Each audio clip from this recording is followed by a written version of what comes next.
한국은 작지만 거대한 시장이다.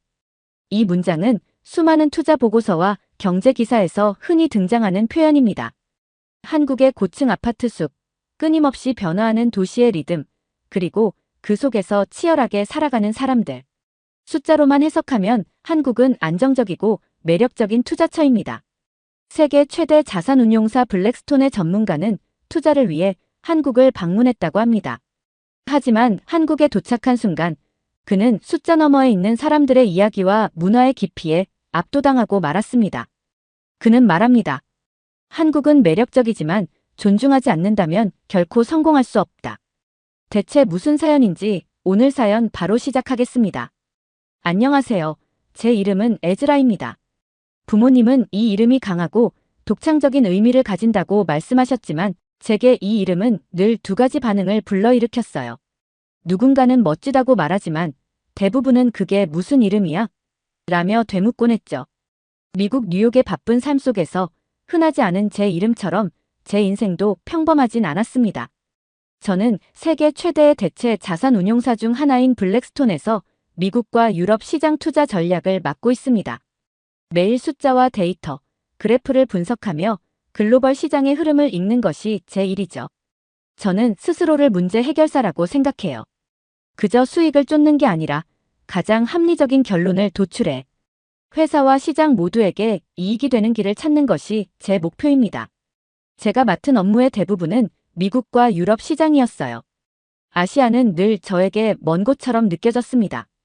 어머니가 한국계 미국인이라 한국에 대한 이야기를 자주 들으며 자랐지만 그건 어디까지나 먼 나라의 이야기였죠. 김치, 비빔밥, 그리고 가끔 듣는 한국 드라마 노래들. 그게 제가 알던 한국의 전부였습니다. 하지만 얼마 전 회사에서 한 가지 새로운 프로젝트가 떨어졌습니다. 한국의 임대시장 진출을 검토하라는 임무였어요. 회사에서 보내준 리포트를 보니 최근 몇 년간 한국의 임대시장에 대한 관심이 폭발적으로 늘었다는 내용을 접했어요. 이유는 단순했어요. 임대 수요 증가와 안정적인 경제. 이메일 아래에는 출장 일정이 적혀 있었어요. 한국으로 떠나게 될 줄은 몰랐어요. 저는 늘 데이터와 숫자로만 결정을 내려왔기 때문에 현장을 직접 보는 것이 얼마나 중요한지 체감하지 못했어요. 하지만 이번만큼은 상황이 달랐습니다. 현지에서 직접 시장을 보면서 투자 가능성을 분석하라는 상사의 명령이 있었으니까요. 며칠 후 저는 인천국제공항에 도착했어요. 환영합니다. 공항의 자동 안내방송이 한국어와 영어로 번갈아 흘러나왔습니다. 기계적이지만 친근한 음성에 조금 안도했어요. 이방인이라는 기분은 어쩔 수 없더군요. 하지만 공항에서부터 느껴지는 현대적이고 체계적인 시스템은 단순히 관광지 이상의 무언가를 보여주는 듯 했어요. 공항에서 택시를 타고 서울로 들어가는 동안 창밖으로 펼쳐진 풍경은 놀라웠습니다. 고층 아파트들이 끝없이 이어지며 도시의 경계를 형성하고 있었어요. 미국 도시의 고층 빌딩들과는 다른 느낌이었어요. 뉴욕의 빌딩들이 차가운 금속과 유리의 숲이라면 한국의 아파트는 사람들이 사는 온기가 느껴졌습니다. 택시 기사님께 한국은 왜 이렇게 아파트가 많은가요? 라고 물어봤더니 기사님은 웃으면서 대답했어요. 아파트 없으면 어디 살겠어요? 여기 사람들 대부분이 아파트에 살아요. 숙소는 강남에 있는 비즈니스 호텔이었어요. 창문 너머로 서울의 야경이 보였습니다. 반짝이는 불빛들이 흩날리며 도시가 잠들지 않는다는 걸 보여주는 것 같았어요. 이튿날 아침, 저는 한국의 부동산 시장 전문가들과 첫 미팅을 가졌어요. 한국 임대시장의 구조와 흐름에 대해 들으며 점점 흥미를 느끼기 시작했죠. 한 전문가가 말했습니다. 지금은 1, 2인 가구가 늘고 있어요. 특히 젊은 세대들이 독립하면서 월세를 선호하게 되었죠. 이게 임대시장이 계속 커지는 이유입니다. 그의 말을 듣고 고개를 끄덕였어요. 미국에서도 젊은 세대는 주택 구입 대신 임대를 선호하는 경향이 있거든요. 이 흐름은 한국에서도 비슷한 것 같았어요. 한국 임대시장에 대한 보고서를 작성해야 할 제 머릿속에 점점 퍼즐 조각들이 맞춰지는 느낌이었습니다. 한국은 작은 나라였지만 그 안에 투자 기회가 무궁무진한 작은 거인처럼 보였어요. 서울에 도착한 지 이틀째 아침, 저는 한국 부동산 전문가들과 첫 번째 현장 미팅을 가졌어요. 그들은 한국의 임대 시장에 대한 개요와 데이터를 제게 제공하며 시장이 얼마나 빠르게 변하고 있는지 설명해 줬습니다. 전세에서 월세로 전환하는 속도가 급격히 빨라지고 있습니다. 미팅 테이블 건너편에서 데이터를 보여주는 한 부동산 컨설턴트가 말했습니다. 전세라는 단어는 제게 생소했지만 그 개념은 흥미로웠어요. 한국에서는 집을 빌릴 때 거액의 보증금을 맡기고 몇 년 동안 월세 없이 사는 제도가 오랫동안 유지되어 왔다고 했어요. 그런데 이제 젊은 세대들은 이런 부담스러운 방식 대신 더 유연한 월세를 선호한다고 했습니다. 왜 그런 변화가 일어나는 거죠? 저는 호기심에 질문을 던졌어요. 그들은 두 가지 이유를 꼽았습니다. 첫째는 부동산 가격 상승이에요. 집값이 계속 오르면서 전세 자금을 마련하는 것이 어려워졌고 사람들이 월세로 전환할 수밖에 없다고 했습니다. 둘째는 1, 2인 가구의 증가였어요. 혼자 사는 사람들이 늘어나면서 작은 집을 월세로 빌리는 일이 자연스러워졌다는 거였죠. 특히 젊은 세대들이 이런 변화를 주도하고 있습니다. 컨설턴트는 데이터를 보여줬어요. 서울 전체 임대 시장에서 월세를 선택하는 비율은 매년 증가하고 있었고 20대, 30대가 이 흐름을 주도하고 있었습니다. 저는 미국의 부동산 시장과 비교하지 않을 수 없었어요. 미국에서도 젊은 세대가 주택 구매를 포기하고 대신 임대 시장에 머무르는 경향이 있거든요. 하지만 한국은 더 독특했어요. 전세라는 특수한 제도가 사라지며 시장 자체가 빠르게 재편되고 있었습니다. 그러니까 사람들이 집을 소유하기보다 빌려 살고 있다는 건가요? 맞습니다. 지금 한국의 임대 시장은 전환점에 있습니다. 월세를 중심으로 빠르게 변화하고 있죠. 미팅이 끝난 후 저는 서울 곳곳의 주택 단지들을 직접 둘러보기로 했어요.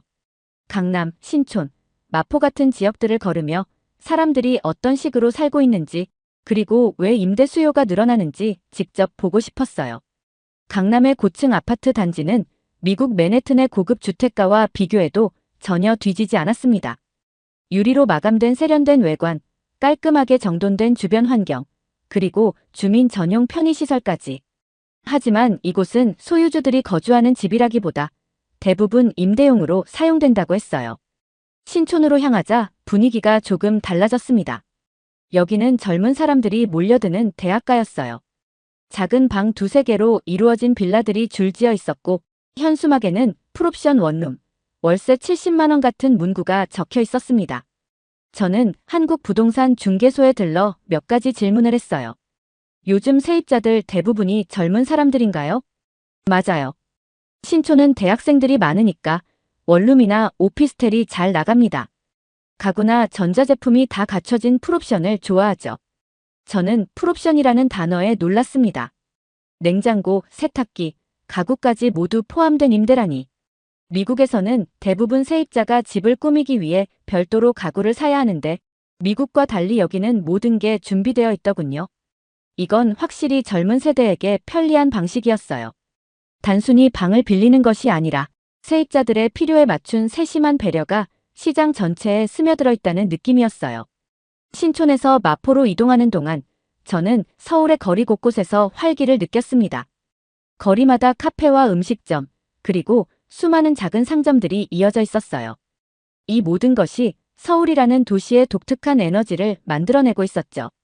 그날 저녁, 저는 하루 동안의 경험을 정리하며 노트북에 메모를 남겼어요. 한국의 임대시장은 복잡한 구조를 가지고 있다. 젊은 세대와 1, 2인 가구가 주도하는 변화는 이 시장이 앞으로도 계속 성장할 가능성을 보여준다. 돈을 벌기 위한 기회가 아니라 이 흐름에 동참할 방법을 찾아야 한다. 하지만 한편으로는 월세로 전환하며 늘어나는 임대료 부담이 한국 사회에 어떤 영향을 미칠지도 궁금했어요.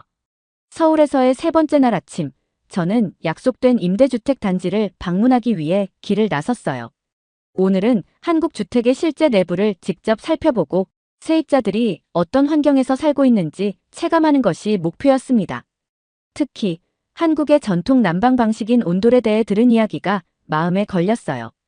저는 미국에서 자랐기 때문에 난방은 단순히 추위를 막는 기술이라고 생각했어요. 벽난로, 중앙 난방 시스템, 전기 히터 같은 것이 전부라고 여겼죠. 그런데 한국에서는 바닥에서 열이 올라온다고요? 그것도 수천 년 전부터 사용된 방식이라니 이해가 쉽지 않았어요. 온돌은 한국 사람들에게 아주 특별한 존재입니다. 현장에서 만난 부동산 컨설턴트는 단지 내부로 저를 안내하며 말했어요. 첫 번째로 둘러본 아파트는 신축된 고급 임대주택이었어요. 내부는 고급스럽고 모던한 느낌이었지만 바닥 난방 시스템인 온돌이 여전히 사용되고 있더군요. 이 온돌이라는 게 정확히 뭔가요? 쉽게 말해서 바닥 아래로 온수가 흐르게 하여 집 전체를 데우는 방식입니다. 그는 온돌의 작동 원리를 설명하며 이를 통해 바닥 전체가 균일하게 따뜻해진다고 했어요. 이게 단순히 기술적인 장점만 있는 것이 아니었어요. 한국에서는 바닥에서 생활하는 문화와 연결되어 있었거든요. 저는 온돌이 설치된 방에 직접 앉아봤어요. 바닥에서 은은히 올라오는 따뜻함이 발끝에서부터 몸 전체를 감싸는 기분이 들었어요. 와, 이건 정말 다르네요. 제가 감탄하자 컨설턴트는 웃으며 대답했어요. 한국에서는 온돌 덕분에 겨울에도 따뜻한 방바닥에 앉아 지낼 수 있어요. 미국의 벽난방은 방 전체를 균일하게 데우지 못하잖아요. 온돌은 그런 단점을 완벽히 해결한 기술이죠. 저는 그 말에 깊이 공감했습니다. 미국의 벽난방은 항상 불균형해요. 벽난로 옆은 뜨거워도 방 구석은 차갑고 서늘했죠. 게다가 건조한 공기는 겨울마다 제 피부와 목을 괴롭혀요. 하지만 온돌은 공기를 건조하게 만들지 않는다고 했어요. 온돌의 효율성도 놀라웠습니다. 온돌 시스템은 집 전체를 일정한 온도로 유지하면서 에너지 소비를 최소화한다고 했어요. 그는 데이터를 보여주며 온돌이 에너지 효율이 높은 친환경적인 난방 방식이라는 점을 강조했어요. 이 정도 기술이라면 미국에서도 충분히 적용할 수 있겠는데요. 제가 말하자 그는 고개를 끄덕였어요. 맞아요. 온돌은 한국의 전통 기술이지만 현대적으로 발전하면서 이제는 세계 어디에서나 사용할 수 있는 경쟁력을 가지게 되었죠. 그러나 한편으로 오래된 아파트에서의 온돌 사용은 유지 보수 비용이 많이 든다는 이야기도 들었어요. 특히 오래된 배관에서 문제가 생길 경우 전체 바닥을 뜯어야 하는 상황도 발생할 수 있다고 했습니다. 기술적으로 발전한 온돌이 신축 아파트에서는 더 잘 작동하겠군요. 저는 이렇게 말하며 고개를 끄덕였어요. 오래된 온돌의 한계가 있긴 했지만 이는 한국 주거 문화의 역사와 연결된 흔적이라는 생각도 들었어요. 그날 저녁, 저는 한국 온돌 시스템이 미국 부동산 시장에서 적용된다면 어떤 가능성이 있을지 고민하며 메모를 남겼습니다. 온돌은 한국 주거 문화의 정수다. 이 기술은 에너지 효율성, 편안함, 그리고 독창성을 모두 갖췄다. 미국과 같은 다른 시장에 이 아이디어를 도입하면 단순히 기술을 넘어 삶의 방식을 바꾸는 계기가 될 것이다. 온돌은 그저 난방 시스템이 아니었어요. 그것은 한국이 가진 전통과 기술의 유산이었죠.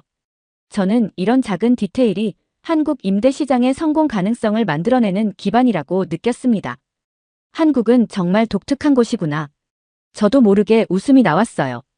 다음 날, 저는 더 현대적인 한국 임대주택 단지를 방문하기 위해 신축된 오피스텔 단지로 향했어요.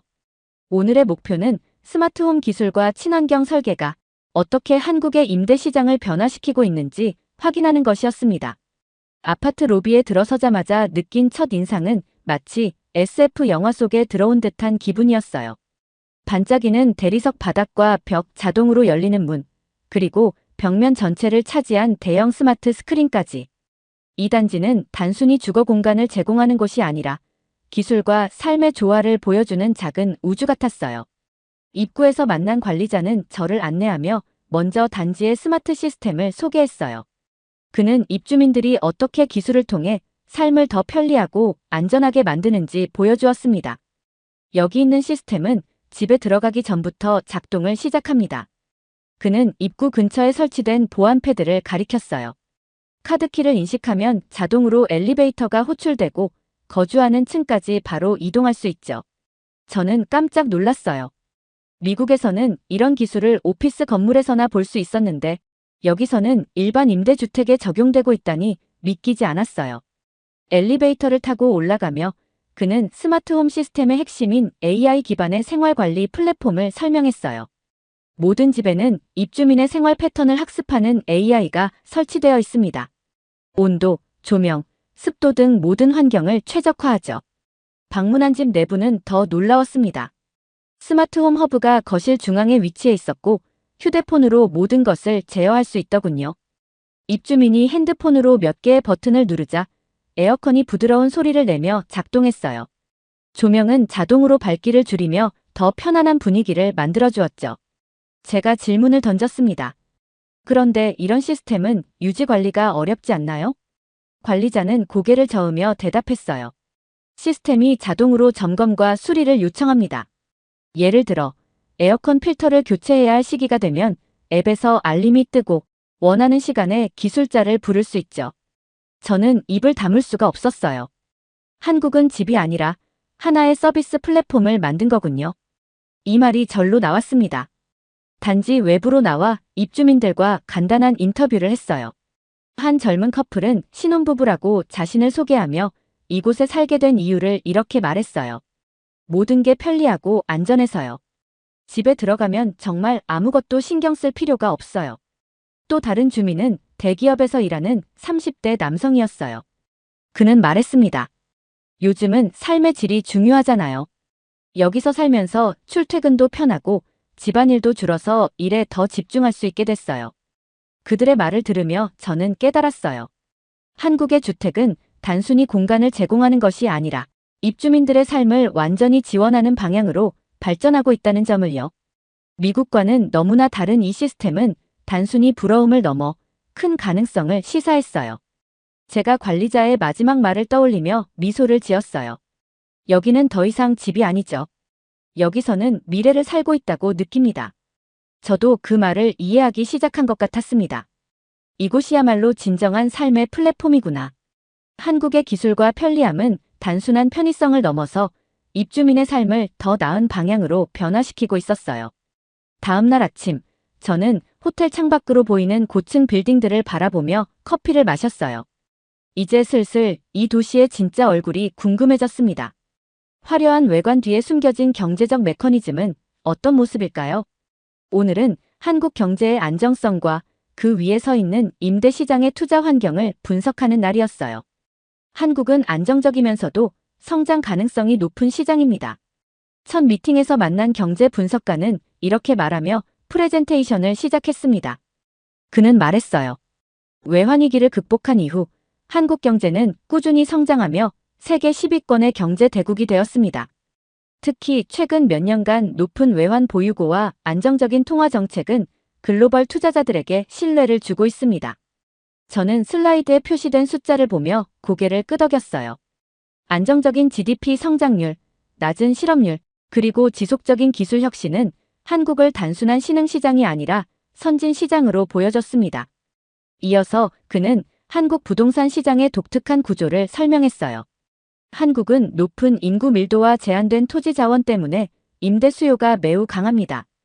특히 서울과 같은 대도시에서는 공실률이 거의 없다시피 하죠. 그의 말은 설득력이 있었어요. 미국처럼 넓은 땅과 여러 선택지가 있는 시장과는 달리 한국은 도시 집중형 시장이라는 점이 명확했어요. 저는 이를 메모하며 이렇게 생각했어요. 공급이 제한되어 있으니 자연히 투자 수익률도 안정적일 수밖에 없겠군. 그는 또 다른 데이터를 보여줬어요. 특히 월세 전환 속도가 빠른 이유는 정부의 임대사업 활성화 정책과도 연관이 있습니다. 외국인 투자자들도 이런 정책 덕분에 비교적 안정적으로 시장에 진출할 수 있죠. 프레젠테이션이 끝난 후 저는 경제 분석가에게 질문을 던졌어요. 그렇다면 외국 자본이 많이 들어왔을 때 한국 사회는 어떻게 반응할까요? 그는 잠시 생각하다 대답했어요. 그건 양면적인 문제입니다. 외국 자본은 분명히 시장 활성화에 기여할 겁니다. 하지만 소규모 임대업자들에게는 위협이 될 수 있죠. 외국 기업들이 임대료를 올리기 시작하면 서민들에게도 부담이 될 수 있고요. 저는 그의 말이 현실적이라고 느껴졌어요. 투자는 언제나 두 얼굴을 가지고 있으니까요. 그날 오후, 저는 한국 부동산 투자 시장에 참여하고 있는 다른 외국인 투자자들과 점심을 함께 했어요. 런던에서 온 부동산 컨설턴트는 이렇게 말했어요. 한국은 리스크가 낮은 시장이에요. 서울의 임대료는 꾸준히 오르고 있고 공실률도 없으니 투자하기엔 완벽하죠. 그러나 그는 한 가지 걱정도 털어놓았어요. 하지만 외국 자본이 지나치게 몰리면 규제가 강화될 가능성도 있어요. 한국 정부는 늘 자국민 보호를 우선시하니까요. 이 말은 제게 새로운 시각을 줬어요. 한국은 외국 자본을 환영하면서도 사회적 균형을 유지하려는 노력이 엿보였습니다. 저녁에 저는 서울의 야경을 보며 한국 경제의 힘을 다시 생각했어요. 외환위기 같은 위기를 딛고 이렇게 빠르게 성장한 나라라니 정말 대단하다. 한국은 단순히 시장으로서 매력적일 뿐만 아니라 그 자체로도 배우고 싶어지는 나라였어요. 다만 한 가지 걱정도 머리를 스쳤습니다. 외국 자본이 몰려오면서 한국 사회는 어떻게 변할까? 임대료 상승, 서민들의 주거 부담, 그리고 소규모 임대업자들의 경쟁력 약화 같은 문제가 떠올랐어요. 다음 날, 저는 한국의 소규모 임대사업자들과 만날 기회가 있었습니다. 이제까지는 주로 대규모 투자와 안정적인 경제 구조에 초점을 맞췄다면 이번에는 외국 자본 유입이 미칠 사회적 영향을 알아보는 것이 목적이었어요. 작은 부동산 중개소에 도착하자 한 중년 남성이 저를 반갑게 맞아줬습니다. 그는 20년 넘게 지역에서 소규모 임대사업을 운영하고 있는 분이었어요. 작은 빌라 몇 채를 소유하며 젊은 세입자들에게 합리적인 가격으로 임대해왔다고 했습니다. 미국에서 오셨다고요? 여기는 뭐가 그리 궁금하신가요? 그의 질문에 저는 웃으며 대답했어요. 한국 임대시장의 잠재력을 알아보러 왔습니다. 그런데 외국 자본이 들어오면 이 시장이 어떻게 변할지 궁금하더군요. 그는 깊은 한숨을 내쉬며 말을 꺼냈어요. 글쎄요, 잘 모르겠네요. 요즘 세금이 오르고 임대료 올리는 것도 힘든데 외국 기업까지 들어오면 우리 같은 사람들은 설 자리가 없을 겁니다. 그의 이야기는 단순히 개인적인 불만을 넘어 외국 자본 유입이 소규모 사업자들에게 미칠 구체적인 위협을 담고 있었어요. 우리 같은 사람들은 빌라 몇 채를 갖고 근근히 버티고 있어요. 그런데 대형 외국 기업들은 자본력이 워낙 크잖아요. 우리랑 비교도 안 되죠. 그들이 고급 임대주택을 대규모로 공급하면 결국 우리들도 떠날 수밖에 없을 겁니다. 그는 단순한 경제 논리로 외국 자본을 반대하는 것이 아니었어요. 그의 걱정은 한국 사회의 주거 안정에 대한 깊은 우려에서 나왔습니다. 한국은 아직 서민들이 안정적으로 살 수 있는 임대주택이 많이 필요합니다. 외국 자본이 들어와서 임대료를 더 올리면 결국 피해를 보는 건 우리 같은 중소업자뿐만 아니라 세입자들도 마찬가지일 겁니다. 그의 말을 들으며 저는 잠시 말을 잃었어요. 제가 지금까지 봐온 한국 임대시장은 매력적이고 안정적이라는 장점이 컸지만 그 이면에는 이런 사회적 긴장이 숨어 있었던 겁니다. 저는 다른 지역에 사는 또 다른 임대업자와도 대화를 나누게 되었어요. 그는 더 직접적인 걱정을 표현했습니다. 외국 기업들이 들어오면요. 임대료만 문제인 줄 아세요? 세금 정책이나 임대주택 규제가 달라질 수도 있잖아요. 우리나라 정부가 외국 자본을 우선시하면 결국 한국 사람들은 뒷전으로 밀릴 수도 있습니다. 그의 말은 섬뜩했어요. 외국 자본이 한국에 긍정적인 영향을 줄 것이라는 제 생각이 균형을 잃은 시각은 아니었는지 돌아보게 만들었죠. 하지만 모든 사람들이 외국 자본에 대해 부정적인 시각만 가진 것은 아니었어요. 대학가 근처에서 임대업을 하고 있는 젊은 사업자는 이렇게 말했습니다. 사실 외국 자본이 들어오면 우리도 배울 점이 많을 거라고 생각해요. 그들은 더 효율적으로 운영하고 입주민들에게 고급 서비스를 제공하니까요. 결국 우리가 경쟁력을 높이는 계기가 될 수도 있지 않을까요? 그의 말은 새로운 시각을 열어줬어요. 외국 자본이 단순히 위협이 아니라 한국 시장에 긍정적인 변화를 가져올 가능성도 있다는 점을 보여줬죠. 호텔로 돌아가는 택시 안에서 저는 창밖의 불빛들을 바라보며 또 다른 질문이 떠올랐습니다. 외국 자본이 한국 시장에 진정으로 필요한 이유는 뭘까? 이곳 사람들에게 어떤 가치를 더할 수 있을까? 오늘 들은 이야기는 단순히 데이터를 채우는 정보 이상이었어요. 그것은 한국 사람들의 삶과 감정이었습니다.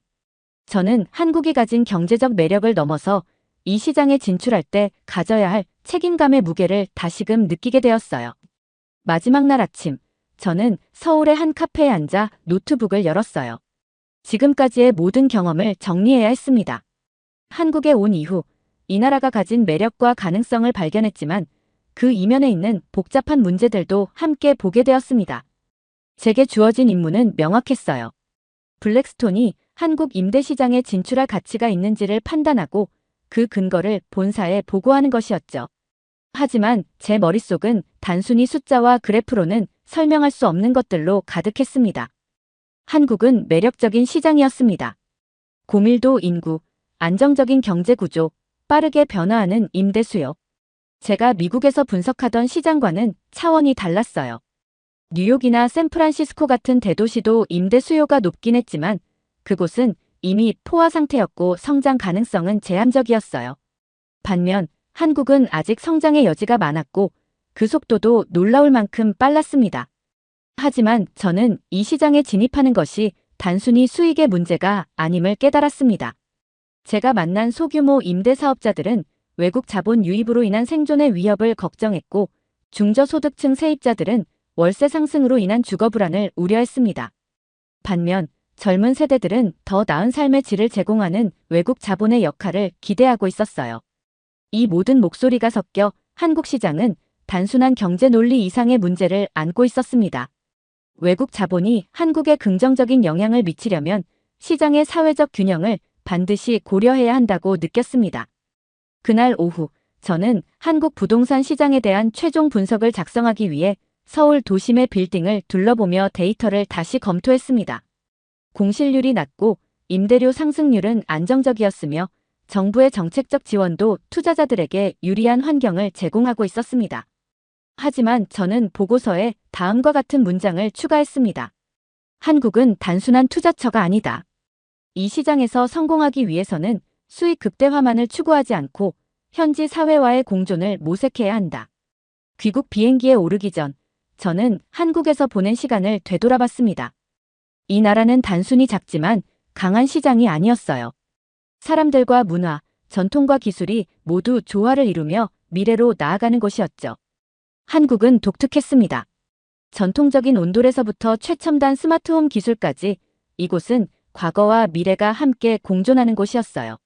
제가 한국을 떠나며 느낀 감정은 단순한 감탄이 아니라 이 시장에 진입하기 위해 우리가 책임감과 존중을 가지고 접근해야 한다는 무거운 깨달음이었습니다. 뉴욕으로 가는 비행기 안에서 저는 창밖으로 펼쳐진 구름을 바라보며 생각에 잠겼습니다. 한국에서의 시간이 머릿속을 떠나지 않았어요. 저는 그곳에서 데이터를 넘어 숫자 너머의 이야기를 보았습니다. 한국은 단순히 매력적인 투자처가 아니었습니다. 이곳은 과거와 미래가 끊임없이 대화하는 곳이었고 사람들과 문화, 기술과 전통이 함께 공존하는 특별한 공간이었습니다. 그 조화는 제가 예상했던 것보다 훨씬 복잡하고 깊었어요. 저는 스스로에게 물었습니다. 우리가 이곳에 진입한다면 그들에게 무엇을 남길 수 있을까? 이 질문은 제게 단순한 투자 성공의 목표를 넘어 이 시장에서 우리가 가져야 할 자세를 떠올리게 했습니다. 한국에서 만난 사람들은 각자의 삶을 지키기 위해 치열하게 살아가고 있었어요. 그들이 바라는 건 단지 외국 자본이 아니라 그들의 삶에 가치를 더해줄 무언가였습니다. 비행기가 고도를 올리며 구름 사이로 서울의 마지막 불빛이 사라졌습니다. 그 순간 저는 이 도시에서 느꼈던 감정이 가슴 깊이 새겨지는 것을 느꼈습니다. 한국은 매력적이다. 하지만 그 매력을 존중하지 않는다면 우리는 결코 이곳에서 성공할 수 없다. 이 문장이 제가 한국에서 얻은 모든 경험을 집약한 결론이었습니다. 저는 이 나라에서 배운 교훈을 마음속에 새기며 돌아가게 되었습니다. 한국은 저를 투자자로서 그리고 한 사람으로서 성장하게 했습니다. 언젠가 다시 이곳으로 돌아올 날이 있겠죠. 그날이 오면 저는 단순히 투자자가 아니라 이곳에 진정으로 기여할 수 있는 사람으로 돌아오고 싶습니다. 두 번째 사연 시작합니다. 저는 일본인으로서 그리고 당신들에게 큰 빚을 진 사람으로서 한국이 걸어온 고난의 길과 그 속에서 보여준 강한 의지를 존경합니다. 과거에 제가 당신들을 오해하고 경시했던 것이 부끄러워요. 하지만 이제는 마음속 깊이 한국을 존경하며 그 따뜻함과 결단력을 본받고 싶다는 생각뿐입니다. 라고 말하는 일본인이 있습니다. 대체 무슨 사연일지 오늘 사연 바로 시작하겠습니다. 안녕하세요. 저는 일본인 키요시 타케우치입니다. 저는 일본의 수도 도쿄에서 태어나 자랐습니다. 어릴 적부터 저는 일본의 찬란한 역사와 문화에 대해 배우며 자랐어요. 학교에서는 물론이고 가정에서도 일본이 아시아에서 가장 발전한 나라라는 이야기를 자주 들었습니다. 이러한 교육과 주변 환경의 영향으로 일본에 대한 자부심은 자연스럽게 제 정체성의 중요한 부분이 되었어요. 일본의 경제적 성공은 제가 어릴 때부터 가장 크게 느낄 수 있었던 자랑거리였습니다. 고도성장기를 거치며 세계 2위의 경제대국으로 올라선 일본의 모습은 저희 세대에게 큰 자부심을 안겨주었어요. 또한 도요타, 소니와 같은 세계적인 기업들의 성공은 일본의 기술력을 전 세계에 알리는 상징이 되었죠. 이러한 기업들의 혁신적인 제품들을 보면서 저는 일본의 기술력에 대해 더없는 자부심을 느꼈습니다. 일본의 문화적 유산 역시 제가 일본인임을 자랑스럽게 만든 큰 이유 중 하나였어요. 1000년이 넘는 역사를 자랑하는 교토의 사원들, 에도 시대의 정교한 우키요의 목판화, 그리고 현대에 이르러 전 세계적으로 사랑받는 일본의 애니메이션과 게임 문화까지. 이 모든 것들이 일본 문화의 깊이와 다양성을 보여주는 증거라고 생각했습니다.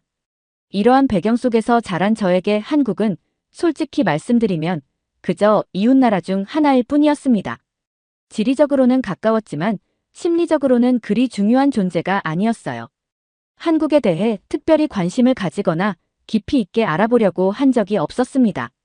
그저 뉴스나 교과서를 통해 피상적으로 접한 정보만으로 한국을 판단했죠. 더 나아가 저는 한국이 일본의 도움으로 성장한 나라라는 인식을 갖고 있었습니다. 학교에서 배운 역사 수업이나 어른들의 이야기를 통해 한국의 현대화와 경제 발전 과정에서 일본이 중요한 역할을 했다고 믿었어요. 이는 물론 일본의 관점에서 본 편향된 시각이었지만 당시에 저는 그것을 의심 없이 받아들였습니다. 그 결과 저는 한국을 항상 일본의 뒤를 따라오는 나라로 생각했어요. 경제 규모, 기술력, 국제적 영향력 등 모든 면에서 일본이 앞서 있다고 믿었고 한국은 영원히 일본을 따라잡지 못할 것이라고 생각했습니다. 이러한 생각은 제가 한국에 대해 더 알아보거나 이해하려는 노력을 게을리하게 만들었죠.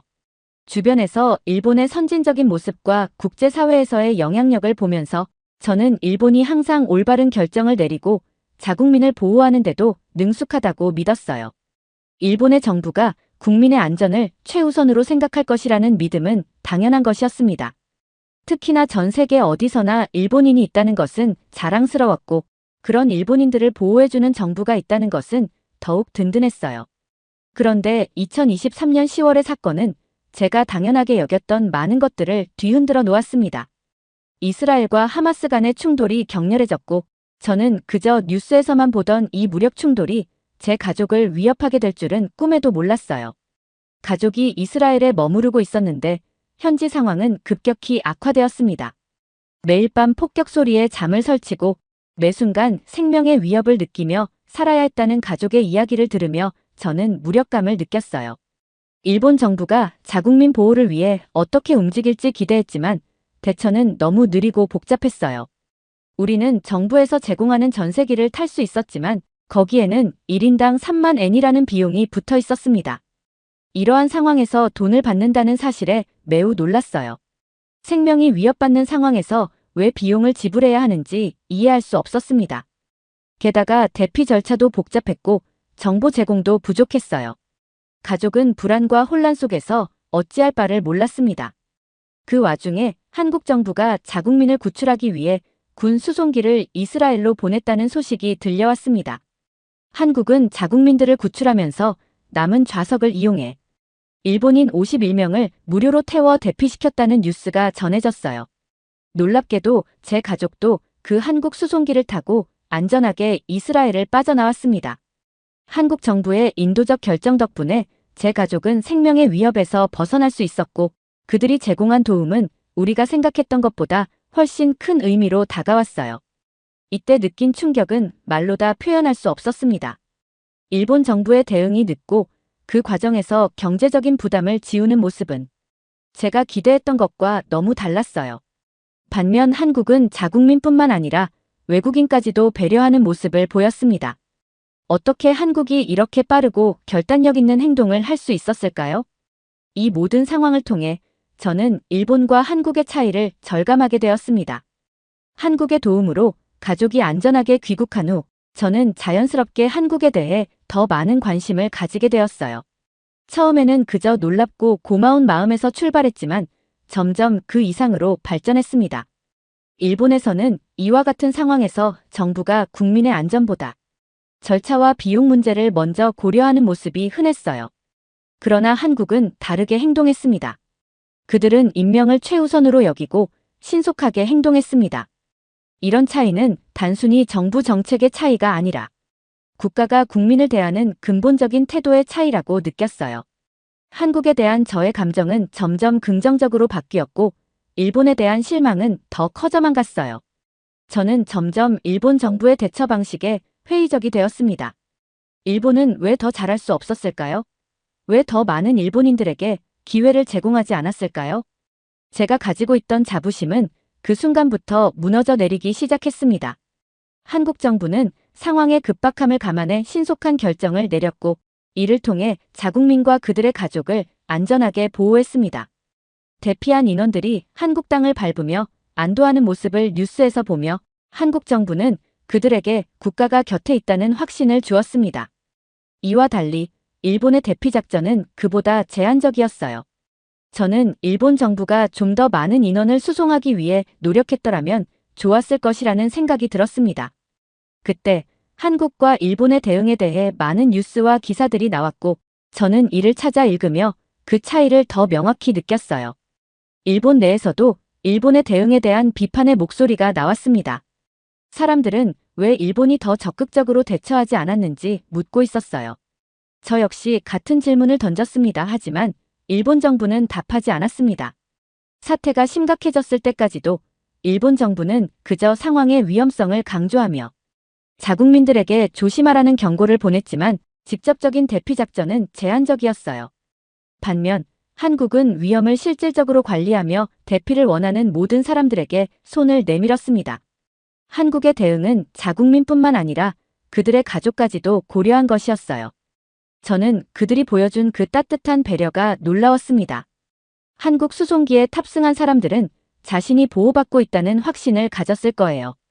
그러나 일본의 수송기를 타지 못한 많은 일본인들은 불안과 두려움 속에서 남아야 했습니다.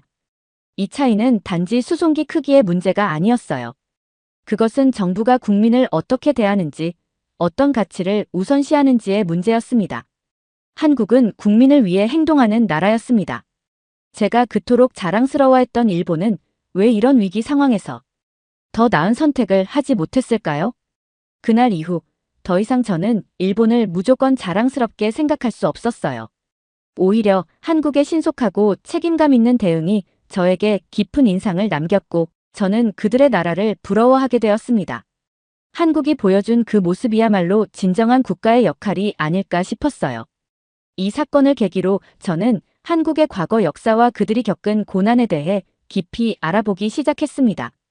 알아보면 알아볼수록 제가 생각했던 것 이상으로 한국은 대단한 나라였고 심지어 한국의 성장이 불과 몇십 년 만에 이루어진 것이라는 것을 알게 되었습니다. 어떻게 한국은 그토록 빠른 시간 안에 발전할 수 있었는지 배우고 싶었습니다. 그동안 제가 알고 있던 한국은 단순히 경제적으로 발전한 현대적인 국가의 모습이었습니다.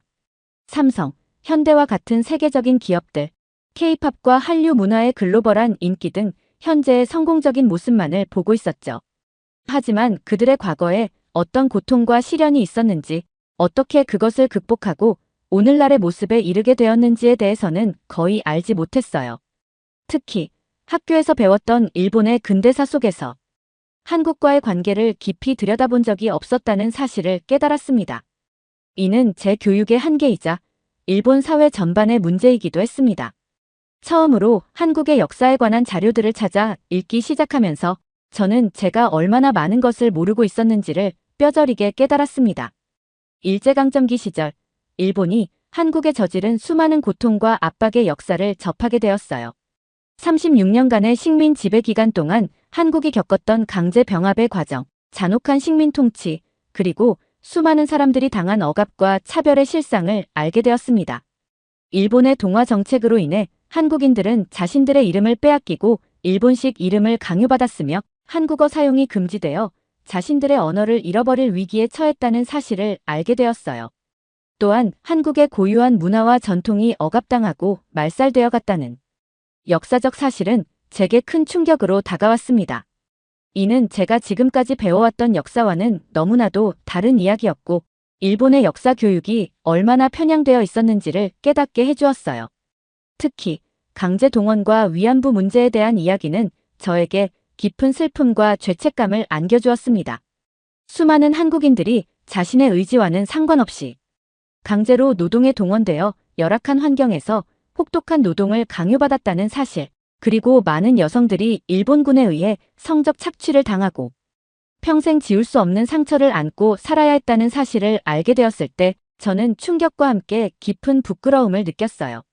이런 엄청난 사실들을 지금까지 모르고 있었다는 것, 그리고 이에 대해 무관심했던 제 자신이 너무나도 부끄러웠습니다. 제 조국이 과거에 한국에 저지른 행위들이 이렇게나 무겁고 깊은 상처를 남겼다는 것을 깨닫게 되니 한국인들에 대한 미안한 마음이 강하게 들기 시작했어요. 동시에 이런 아픈 역사에도 불구하고 한국이 이룩한 현재의 발전과 성장에 대해 더욱 깊은 존경심을 갖게 되었습니다. 저는 더 많은 자료를 찾아보면서 한국인들이 이 고통스러운 역사를 어떻게 극복해왔는지, 그리고 그 과정에서 얼마나 강한 의지와 끈기로 살아남았는지를 알게 되었어요. 그들은 일제강점기 동안 여러 차례의 독립운동을 통해 끊임없이 자유와 독립을 위해 싸웠고 극심한 탄압 속에서도 자신들의 정체성과 문화를 지키기 위해 필사적으로 노력했습니다. 3.1운동과 같은 대규모 독립운동, 그리고 수많은 독립운동가들의 희생과 헌신을 알게 되면서 저는 그들의 불굴의 정신에 깊은 경외감을 느꼈어요. 더욱 놀라웠던 것은 해방 이후 한국이 보여준 놀라운 회복력과 발전이었습니다. 전쟁의 폐허 속에서 경제 발전을 이루어내고 민주화를 위해 끊임없이 투쟁하며 오늘날의 선진국 반열에 오르기까지의 과정은 정말 감동적이었어요. 한국인들이 일본에 대한 분노와 상처를 품고 있으면서도 그 속에서 단결하고 서로를 위해 앞으로 나아가는 모습은 제게 큰 감동으로 다가왔습니다. 이러한 사실들을 알게 되면서 한국을 제대로 알지 못하고 그저 일본이 우월하다고 생각했던 제 과거가 너무나 부끄러워졌어요. 저는 그동안 단순히 일본의 경제적 성공과 국제적 위상만을 자랑스러워했을 뿐 우리나라가 과거에 저지른 잘못에 대해 진지하게 반성해 본 적이 없었다는 것을 깨달았습니다. 하지만 이제는 한국의 고통과 상처를 조금이나마 이해하게 되었고 저 자신의 무지와 편견에 대해 솔직해지기로 했어요. 한국이 우리에게 보여준 배려와 따뜻함은 그들이 과거의 아픔 속에서도 인간애와 연민을 잃지 않고 살아온 덕분이라는 것을 이제야 알게 되었습니다. 이러한 깨달음은 제 세계관을 완전히 바꿔놓았고 한국에 대한 존경심을 한층 더 깊게 만들었어요. 그 미안한 마음은 시간이 지나면서 점점 더 커져갔습니다. 한국의 역사를 더 깊이 공부하고 그들이 겪은 고통과 치른 희생을 알아갈수록 저는 단순한 감사를 넘어 진정한 죄책감을 느끼게 되었어요. 물론 저 개인이 과거의 잘못에 대해 직접적으로 사과할 수는 없지만 그들이 겪었던 고통을 이해하고 기억하려 노력하는 것이 제가 할 수 있는 작은 첫걸음이라고 생각했습니다. 이제 저는 한국에 대해 그리고 한국인들에게 진심으로 미안한 마음을 가지게 되었고 그들이 우리를 어떻게 대했는지를 생각할 때마다 그들의 관용과 포용력에 깊은 감동을 받게 되었어요. 과거의 가해자 국가의 후손인 우리를 이렇게 따뜻하게 대해주는 한국인들의 모습에서 저는 진정한 용서와 화해의 의미를 배웠습니다. 이제 저는 한국을 단순히 하나의 국가로 보는 것이 아니라 그들의 역사와 문화, 그리고 겪어온 고통을 모두 포함한 총체적인 존재로 바라보게 되었어요. 며칠 전 이스라엘과 레바논 사이의 긴장이 다시 고조되기 시작했다는 뉴스를 보았습니다. 이스라엘이 하마스와의 충돌을 겪은 지 1년이 채 지나지 않은 시점에서 레바논의 무장단체들과의 갈등이 격화되었습니다. 제 가족은 이스라엘에 있지 않았지만 작년의 경험이 머릿속을 스치며 자연스럽게 관심을 가졌어요. 저는 일본 정부가 이번에는 좀 더 신속하게 대응할 것이라고 기대했지만 마음 한구석에선 여전히 불안감이 가시지 않았습니다. 작년 이스라엘에서 우리가 겪었던 경험은 아직도 생생하게 떠올랐어요. 한국과 일본 모두 이번 사태에서 자국민을 대피시키기 위해 움직이기 시작했습니다. 그러나 양국의 대응 방식은 또다시 크게 달랐어요. 한국은 군 수송기 KC-330 시그너스를 파견해 대규모 대피 작전을 신속하게 실행했습니다. 이 대형 수송기는 한 번의 비행으로 97명을 수송할 수 있었고 그 중에는 자국민뿐만 아니라 한국인의 가족인 외국인까지 포함되어 있었어요. 한국 정부는 전쟁의 한복판에서도 국민과 그들의 가족을 지키려는 의지를 보여주었습니다. 반면 일본은 C2 수송기를 이용해 11명의 자국민과 그 가족을 요르단으로 대피시켰어요. 일본의 수송기 역시 군용기로 긴급 상황에서의 수송 능력을 갖추고 있었지만 수송된 인원은 한국에 비해 훨씬 적었습니다. 일본의 수송기는 인원 수용 능력 자체가 작았기 때문에 제한된 수만을 태울 수 있었던 것도 이유 중 하나였어요. 그러나 제가 정말로 이해할 수 없었던 것은 이번에도 일본 정부의 대응이 신속하지 못했으며 대규모 대피 작전에 대한 준비가 충분하지 않았다는 점이었습니다. 대피를 희망하는 사람들이 더 많았을 텐데 왜 그들을 모두 구하지 못했을까요? 저는 점점 더 일본 정부의 대응에 대한 실망과 분노를 느끼기 시작했습니다. 작년 이스라엘에서 한국이 보여준 것은 생명의 가치와 인도적 책임감이었어요. 한국 정부는 위험 속에서 사람을 먼저 생각하며 비용이나 절차보다 생명을 우선시했습니다. 그러나 일본은 이번에도 경제적 부담과 관료적 절차를 우선시하는 듯 보였어요. 이러한 차이는 그저 수송기의 크기나 작전 능력에서만 오는 것이 아니었습니다. 그것은 일본 정부가 국민을 대하는 근본적인 태도의 차이였어요. 국민의 생명보다 절차와 형식이 더 중요했던 걸까요? 저는 이런 생각이 들 때마다 일본 정부에 대한 깊은 실망을 느꼈습니다. 작년에는 실망만으로 끝났던 제 감정이 이번에는 더욱 분노로 치닫고 있었어요. 일본 정부는 왜 항상 이렇게 느린 걸까요? 왜 더 많은 사람들을 안전하게 대피시킬 수 있는 준비를 하지 않았던 걸까요? 저는 일본이 자국민을 위한 더 나은 선택을 할 수 있었다고 생각했습니다. 하지만 그들은 그러지 못했어요. 한국이 보여준 대규모 대피 작전은 저에게 더욱 선명한 대조를 만들어 주었습니다. 한국의 신속하고 대규모적인 대피 작전 소식을 들으면서 저는 그들이 보여준 단결력과 책임감에 깊은 감명을 받았어요. 만약 제가 한국 국민이었다면 이런 상황에서도 빠르게 구출될 수 있었을 것이라는 생각이 들었습니다. 온라인상에서도 일본 정부의 대처를 한국과 비교하며 저와 같이 비난하는 일본인들이 굉장히 많았어요. 또다시 한국 국민들은 위급한 순간에 정부의 확고한 보호를 받으며 그들이 안전하게 돌아갈 수 있는 확신을 가질 수 있었습니다. 이와 같은 상황에서 일본과 한국의 차이가 더욱 뚜렷하게 드러났고 저는 그 차이를 뼈저리게 느꼈습니다. 그들은 국가의 확고한 보호 아래 어려운 순간에도 나라의 도움을 받을 수 있었습니다. 반면 일본 국민으로서 저는 정부의 느린 대응과 부족한 지원 속에서 항상 불안감에 시달려야 했어요. 한국의 정부는 국민을 먼저 생각하며 모든 수단을 동원해 사람을 구출하려고 했습니다. 저는 한때 한국을 우습게 여겼고 우리보다 한참 뒤처진 나라라고 생각했었습니다. 그러나 이제는 그 반대예요. 저는 한국이 가진 그 따뜻함과 결단력이 일본에는 없는 부분이라고 느꼈습니다. 한국의 모습은 저에게 하나의 이상향처럼 다가왔어요. 이제 저는 더 이상 과거의 저처럼 일본에 대한 맹목적인 자부심을 가지고 있지 않습니다.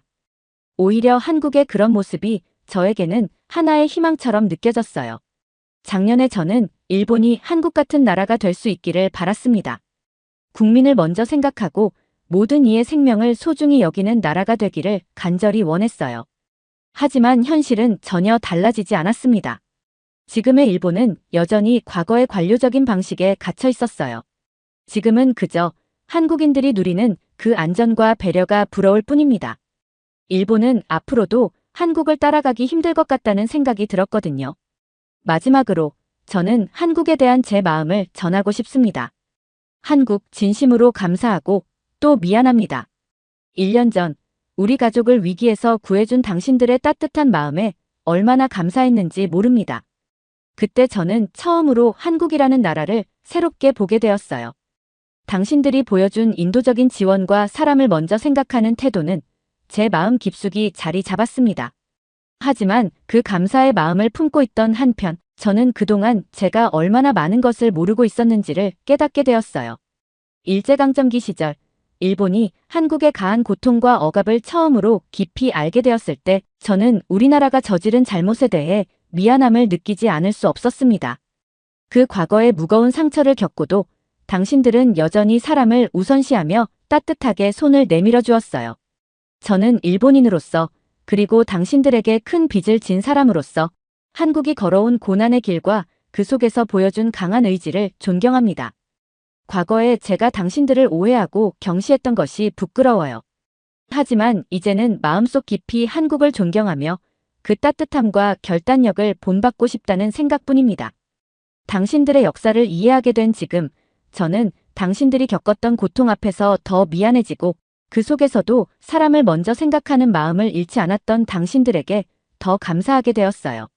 한국, 당신들이 보여준 모습이 제게 큰 교훈이 되었고, 앞으로도 당신들이 걸어갈 길을 응원하겠습니다. 한국, 정말 감사합니다. 그리고 미안합니다. 제가 할 수 있는 건 작을지라도 언제나 진심으로 당신들을 존경하고 응원할 것입니다. 오늘 사연이 재미있으셨다면 구독과 좋아요, 알림 설정까지 부탁드립니다. 더 재미있는 사연으로 돌아오겠습니다. 이상 감동탐험이었습니다.